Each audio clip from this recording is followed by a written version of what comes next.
Hello students. So let's see the remaining topics on the chapter 4, that is lending operations. So in this video, I'm going to cover the following contents.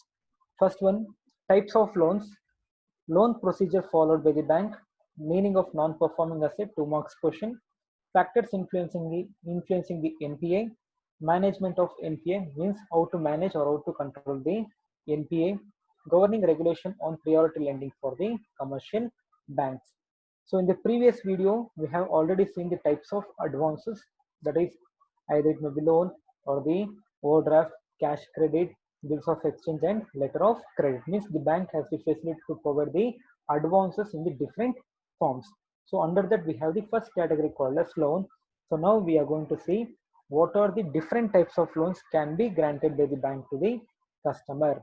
So the types of loans may be either it may be term loan or the personal loan, participation loan, education loan, and housing loan. Now, the loan has been classified into two parts. One it is called a secured loan and unsecured loan. So, secured loan is nothing but the bank is providing the or the bank is sanctioning the loan amount to the customer by taking some security from the customer. Either it may be tangible, that is land, building, goods, document of paper of goods, etc., from the customer and in the name of the customer. So by taking that asset or by taking that document, after verifying the document correctly, then the bank is going to provide the loan facilities to the customer. So such type of loans will be called as secured loans.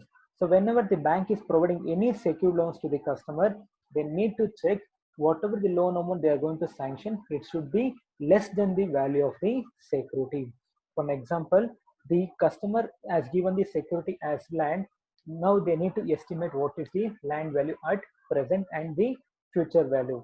So if the land value is 10 lakh rupees, then the bank has to sanction only 6 to 7 lakh, because when they sell the goods or when they sell, if the customer is not paid the loan amount, now they have the opportunity or they have the benefit that they can sell the asset or the security and they can get back their amount which has been sanctioned in the form of loans to the customer.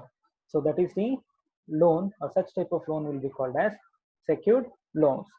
And the bank can collect the two type of securities. One it is called as primary security and collateral security. So primary security is nothing but it is purely related to the customer who is taking the loan amount. But collateral security, such type of security is not belonging to the customer, but it is belonging to the third party. Means on behalf of the customer, the other party is going to give the surety to the bank as a security in the name of is. So such type of security will be called as collateral security. So second part, it is called as unsecured securities or unsecured loans. It is nothing but the bank is not taking any security or surety from the customer. Without the surety or security, the bank is going to provide or the bank is providing the loan facilities to the customer. So such type of loans will be called as unsecured loans. Now this type of loans will be provided by verifying the or by checking the customer's profitability or customer's financial position and repayment capacity. Means based upon the financial position and based upon the repayment capacity, the bank they're going to provide the loan facilities. So such type of loans will be called as unsecured loans. And in addition to such loans or in addition to these loans, the bank may also provide the different type of loans in India. That is either it may be personal loans or it may be home loans or it may be bank loans against the property. So it will be explained in detail in the next slide. So first one, that is called as term loan. So the name only suggests that the bank is going to provide the loan to their customer for a certain period of time or certain term period. So such type of loans will be called as term loan. So where a loan is granted for a period exceeding 1 year and is repayable according to a schedule of repayment as against on demand and at a time is known as term loan. So they are going to clearly mention what is the loan amount they are going to sanction and within which date they need to repay the loan amount. So they're going to give the restrictions or they're going to put the restrictions for the repayment of loan. So such type of loan will be called as term loan. Second, Where the period exceeds 1 year but not 5 years to 7 years, it is known as medium term loan. So less than 1 year, short term loan; more than 1 year but less than 5 to 7 years, it will be called as medium term loans; and more than 7 years, then it will be called as long term loans. So you can easily observe that there is a term or the period. So based upon that, they're going to collect the loan amount. So such type of loans will be called as term loans. Second, we have the participation loan or consortium loan or advances. Means where the single loan amount will be sanctioned by the one or more different banking financing agencies. Means the loan amount will be sanctioned by the banks to the customer, not by the single bank, but by the two banks or two or more banks. So such type of loan will be called as participation loan or the consortium loan or advance. So where single loan is granted by more than one financing agency is termed as a participation or consortium loan. Such participation becomes necessary where either the risk involved is too large for one or more of participating institutions to take individually, or there are administrative or other difficulties in servicing the follow-up of the loan. So purely the participation loan or the consortium loan says that the loan will be sanctioned by the bank to the customer, not by the single bank, but by the more than one bank, in order to avoid the risk suffered by the single bank. So such type of loan will be called as participation loan or the consortium advance. Next, personal loans. So such type of loans will be provided by the bank in order to meet the personal amenities of the customer. Either it may be purchase of home related goods, either it may be washing machine, or it may be any fridge, radio sets, cars, refrigerators, any furniture, so etc. So such a type of purchase can be done by taking the loan amount from the bank. So such loans will be called as personal loans. So it is purely related to personal activities or personal purchases of the customer. These are unsecured loans repayable in easy installment extending up to a period of specified years. So you already know that the personal loans will be repaid by the customer based upon the or in the form of installment or EMIs to the bank. So the third classification or third type of loan is personal loan for the purchase of personal amenities. Next, that is educational loan. So it is purely related to education purpose. So those who have passed the secondary examination, that is called as second PUC, after that if they want to do any graduation or undergraduation or post graduation or any professional courses, so they can approach the bank and they can give the educational loan. So that type of loan will be called as educational loan. So the limits of loan for the education in India and outside India is decided by the government of India. So how much amount they need to sanction within India or outside India, it will be decided by the government of India. Students can do graduate and postgraduate studies, professional courses, either it may be CA or CS or any other professional courses, and job-oriented diploma courses. So by taking the loan amount, they can pursue all these professionals or education. So that type of loan will be called as educational loan. And next, that is housing loan. So when the customer want to buy, or when you want to construct, or when the government want to clean the or clearance the slums and rehabilitation project, then the bank is going to provide the loan facilities in the name of housing loan. So housing loan, that is either it can be given for construction of houses or repairs and renewal of house properties. And last one, clearance of slums and rehabilitation projects. So this will be provided for the government and this will be provided for the customers.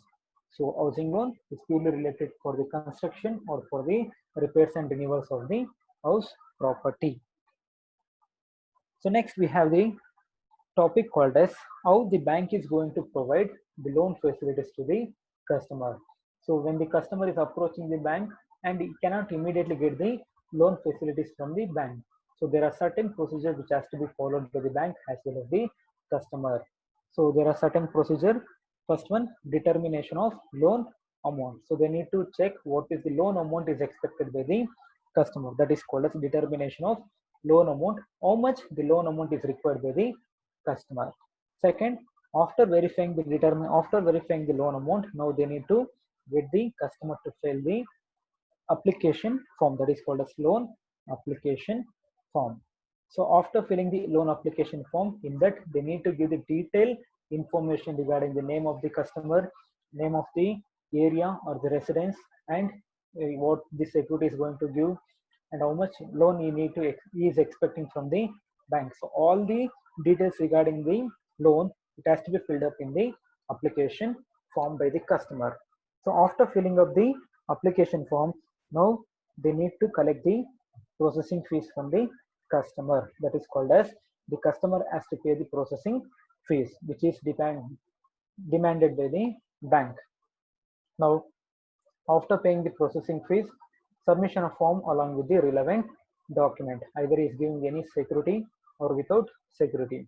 So if he is giving any security to the customer or to the bank, then you need to provide all the document regarding to that security. Either it may be document, or it may be photo, or it may be any surety. So such document has to be attached with the application form, and it has to be submitted to the bank.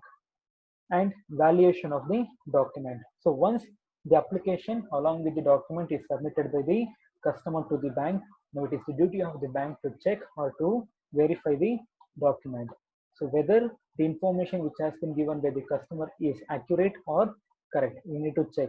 And if he has given any surety or security, then the bank authorities has to personally visit that area or visit that asset, and they need to check. So that is called as valuation of the documents, whether it is correct or not. Now after verifying all the document, and if they feel that whatever the information which has been given by the customer is correct, then they can sanction the loan amount.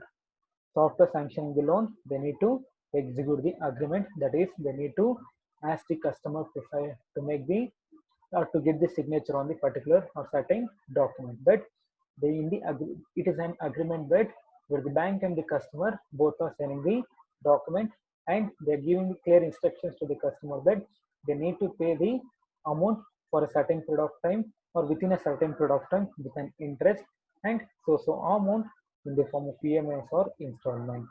So that is called as executing the agreement and arrangement of security for loan.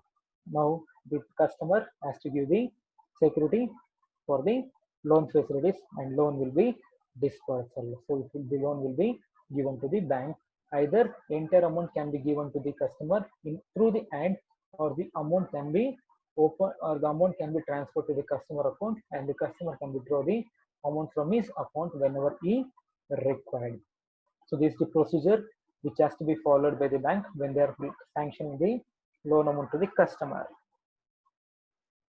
Next important concept we have, that is the NPA. So it is normally will be called as, or famously will be called as NPA, that is non-performing asset. So the name only suggests that it's an asset which is not performing or which is not giving any benefit to the bank. So the non-performing asset is purely related to the banking terms or banking institution, and it is normally or regularly will be seen in the banking institution. So what exactly the non-performing asset or NPA says? So non-performing asset is an advance where the interest and or the installment or the principal remains overdue for a period of more than 90 days or 180 days in the respect of loan, overdraft, cash credit, etc.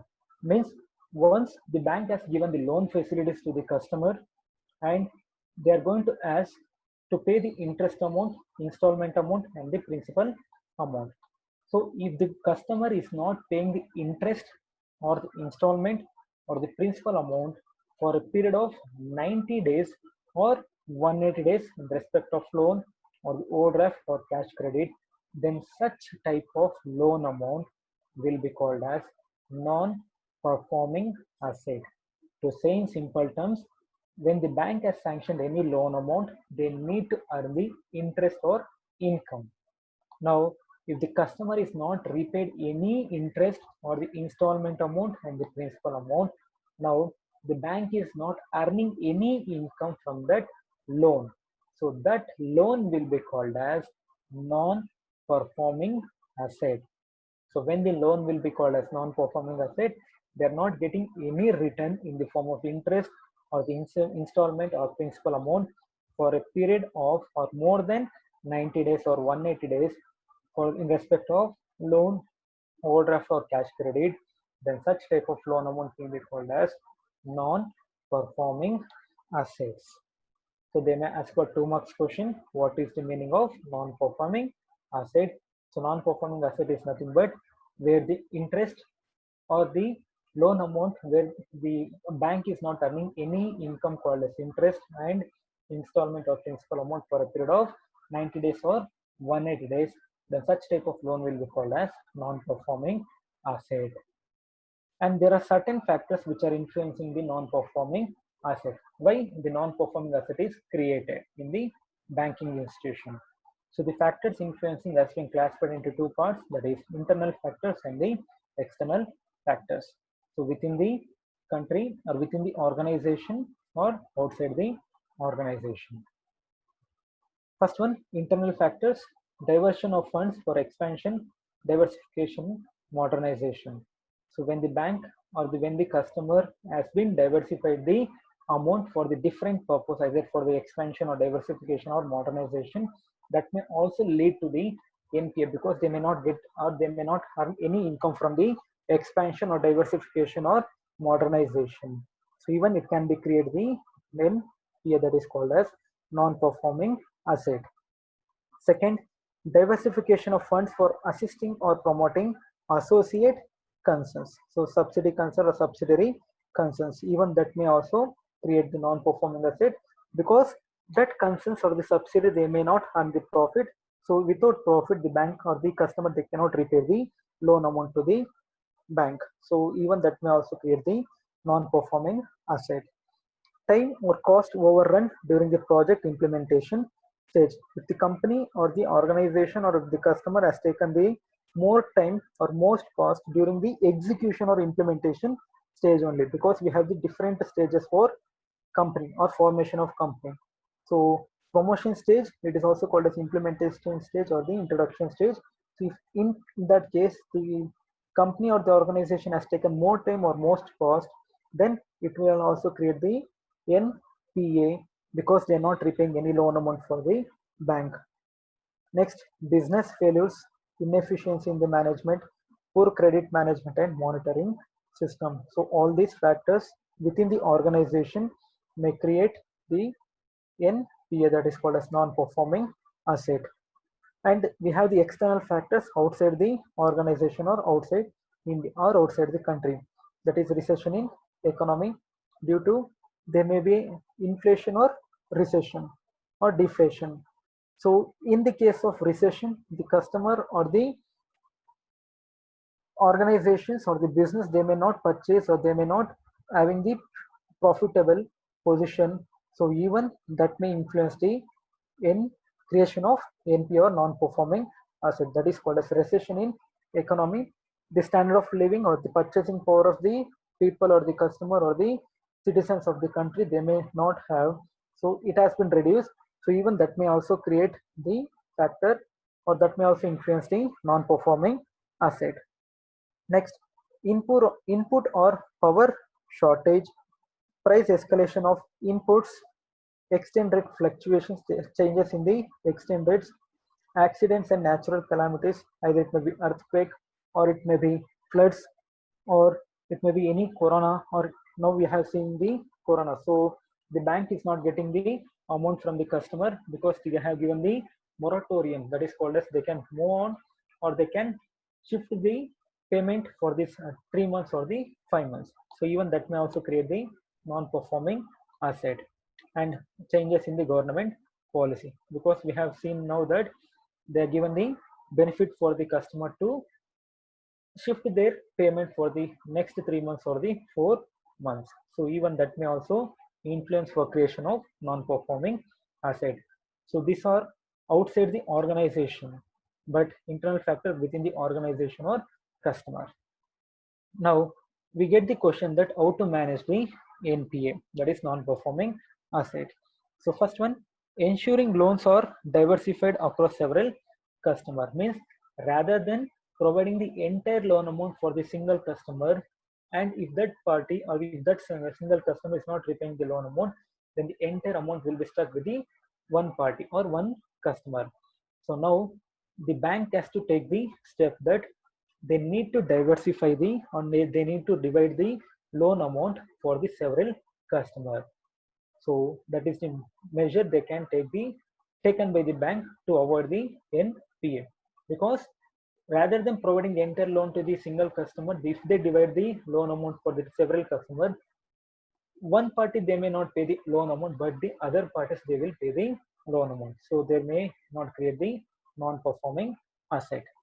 Second, introducing techniques to ensure better quality of credit monitoring system. Now, it is the duty of the bank. They need to follow certain techniques and tools to ensure that how better quality of credit monitoring system can be done. Third one, raising the share of non-fund income by increasing service product offering by the better use of technology. So even it can be adopted in order to avoid the non-performing asset, that is raising the share of non-fund income by increasing service products offering by better use of technology. Next, fourth one, monitoring early warning signals and taking immediate appropriate medical remedial action. So they need to clearly evaluate the situation, and they will get the early warning signals. Means they need to get the early warning signals. So before that happen, they need to get the signals from that, and with that signals, when the signals has been arise, then they need to take the immediate appropriate remedial action to avoid the creation of NPA, that is non-performing asset. Adoption credit rating system to identify measures monitors the credit risk of individual proposals. So whenever any customer has approached the bank to get the loan, now the bank duty is to, they need to check what is the credit rating of the customer. So if the credit rating is more than 900, then the bank feel that they can repay or they can give the loan facilities. If the credit rating of the individual is less than 900, the bank feels that, or the bank feel hesitation to provide the loan facilities. So whenever the bank is providing any loan facilities, they need to clearly verify the credit rating of the individual. Based upon the credit rating only, they need to provide the loan facilities. Next, putting certain borrow account which exhibits certain distress signals under watch list and paying close attention so that it becomes, or that it may not becomes NPA. So they need to see which type or which loan is not getting the repayment or is not getting the income for a 1 or 2 months. Then they need to approach the customer and they can need to get back the loan amount from the customer. Rather than providing for 3 months or 4 months, they need to take, or they need to check which customer, which loan amount they are not getting the repayment. Then they need to approach approach the customer, and they need to get the reback from the customer. So it is going to avoid the creation of NPA. Means we have already seen that it has to be not paid for the 90 days or the 180 days. So rather than waiting for the 90 days, within the 2 months or 1 month, they need to approach the customer and they need to collect the amount. Next, reducing impact of operational risk, knowing a client's profile thoroughly and preparing a credit report by paying frequent visit to the client and his business unit. So rather than sanctioning the loan amount to the customer or the business unit by checking the document, the personal visit has to be taken by the bank to the customer or the business unit. So based upon that, they need to give the loan facilities. It may also avoid the creation of non-performing asset. And last one, appraising credit proposals professionally and insisting on timely delivery of credit. So even it may also create the, or it may also avoid the creation of non-performing asset. Next, the important topic, that government regulation on priority lending of commercial bank. So whenever the bank called as commercial bank, if they're providing the loan facilities, or if they provide the loan facilities, they need to set the priority based upon the sectors. Means if the commercial banks have the loan or the amount for providing the loan facilities, then they need to set the priority for which sector they need to provide the loan amount first, and after that second, third, and fourth. So based upon the priority, the bank has to provide the loan facilities. So the priorities sectors includes the following categories. So it has been segregated or divided into different category. Either they may provide for agriculture, micro, small and medium enterprises, MSME, export credit, education, housing, social infrastructure, renewable energy, and others. So these are the sectors or the priority sectors. Means the bank or the commercial bank has to take into consideration for providing loan facilities before the providing to any others. So priority sector lending is aimed to provide institutional credit to those sectors and segments for whom it is difficult to get credit. So first preference will be given for this security categories, and after that the loan amount will be provided for others. Means these sectors they may feel or they may feel difficult to get the loan facilities. So it is the primary duty of the commercial bank as to provide the loan facilities for these sectors. According to priority sector norms, scheduled commercial bank have to give 40% of their loans measured in terms of adjusted net banking credit or ANBC to the identified priority sector in accordance with the RBI regulation. Means if the commercial banks have the 100 rupees, then within that 100 rupees, 40%, that is 40 rupees has to be divided to the, or it has to be given for these sectors. The regulations are modified periodically by setting limits for the subsectors and other qualifications for the beneficiary groups. If these targets are not realized, banks have to finance the development programs implemented by the government for the concerned sectors. In April 2016, RBI has introduced priority sector lending certificate so that the bank can trade the loan certificate to give the different sectors to meet their target. In case the bank has to give the 40 rupees of loans to the priority sectors. If the person has not approached, either it may be agriculture or it may be any other person, if they're not approached for the loan. So now the bank has sanctioned only 20 rupees for the priority sector. So the remaining 20 rupees cannot be kept as idle. So they can approach the RBI and they can get the certificate, and based upon that certificate, they can divide the or they can distribute the remaining 20 rupees for the other persons, because they need to meet the target for earning the amount or called as profit. So new priority sector lending norms. So new priority sector has been issued by the RBI. So the RBI has modified priority sector lending norms after the recommendations of the internal working group in 2015. Changes in classification of the priority sectors and targets were also made as per the norm or the new norms. So following are the 9 categories of primary for priority sector lendings. Credit percentage are expressed in terms of the adjusted net bank credit or ANBC. So this is the expansion form for the ANBC.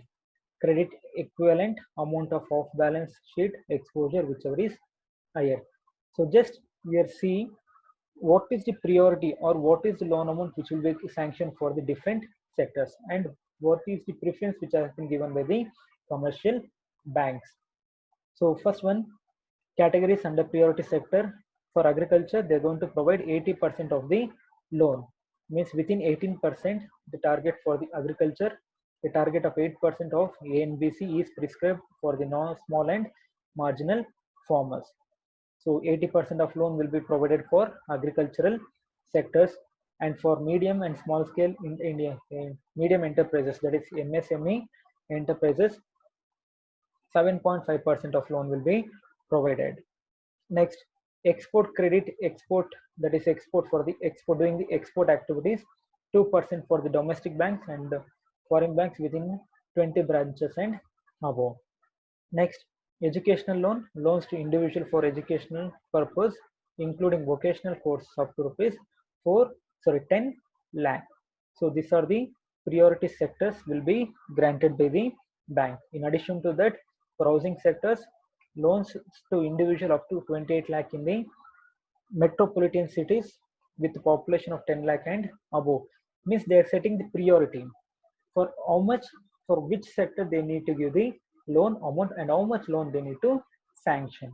So housing, if in case of metropolitan cities, they need to provide the 28 up to 28 rupees 28 lakhs they can provide the loan facilities, and loans up to rupees 20 lakh in other centers or other cities for purchase or construction of a dwelling unit per family, that is called as housing loan.